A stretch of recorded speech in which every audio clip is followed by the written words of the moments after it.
से प्रधानमंत्री नरेंद्र मोदी ने अयोध्या में भगवान रामलला की प्राण प्रतिष्ठा को लेकर देश भर के धार्मिक संस्थानों में शुरू किए गए स्वच्छता अभियान को जारी रखने का आह्वान किया है।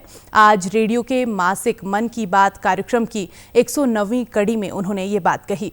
उन्होंने कहा कि भगवान राम का शासन हमारे संविधान निर्माताओं के लिए प्रेरणा का स्रोत था, इसलिए 22 जनवरी को अयोध्या में उन्होंने देव से देश और राम से राष्ट्र की बात की थी। उन्होंने कहा कि इस अवसर ने देश के करोड़ों लोगों को एक सूत्र में बांध दिया है।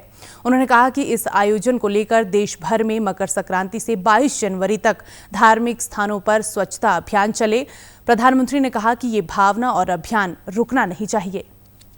अयोध्या में मैंने देव से देश की बात की थी, राम से राष्ट्र की बात की थी।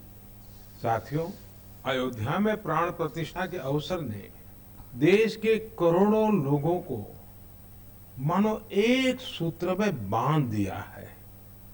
सबकी भावना एक, सबकी भक्ति एक, सबकी बातों में राम, सबके हृदय में राम।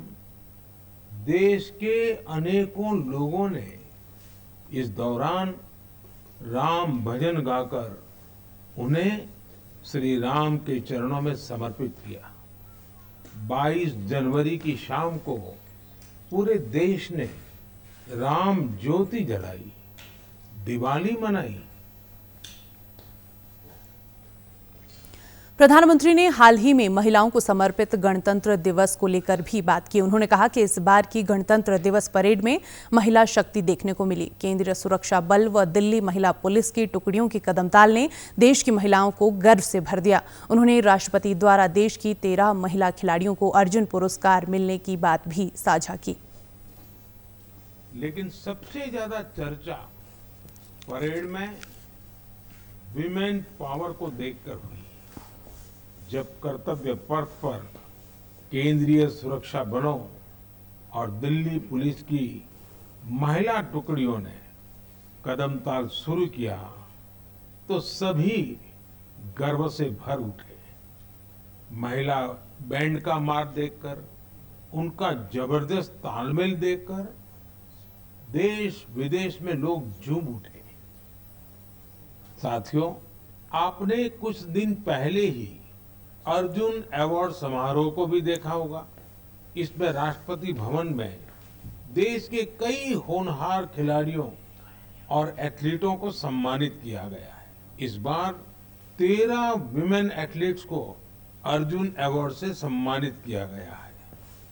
इन विमेन एथलीट्स ने अनेकों बड़े टूर्नामेंटों में हिस्सा लिया और भारत का परचम लहराया। प्रधानमंत्री ने कहा कि इस वर्ष पद्मश्री पुरस्कारों की भी घोषणा कर दी गई है। इसमें ऐसे लोगों को स्थान दिया गया है जिन्होंने समाज में बड़े कामों को बिना किसी श्रेय से अंजाम दिया है। पिछले एक दशक में पद्मश्री पुरस्कार पीपल्स पद्मा बनकर उभरे हैं। इसके साथ ही पद्मश्री के लिए नॉमिनेशन की प्रक्रिया को बेहतर बनाने का काम हुआ, जिससे 28 गुना नॉमिनेशन बढ़ी है। प्रधानमंत्री ने कल परीक्षा पे चर्चा में भाग लेने के लिए स्कूली बच्चों, अध्यापकों व शिक्षकों को रिकॉर्ड संख्या में शामिल होने का आह्वान किया। उन्होंने बताया कि इस बार परीक्षा पे चर्चा में शामिल होने के लिए 3.25 करोड़ से अधिक पंजीकरण प्राप्त हुए हैं।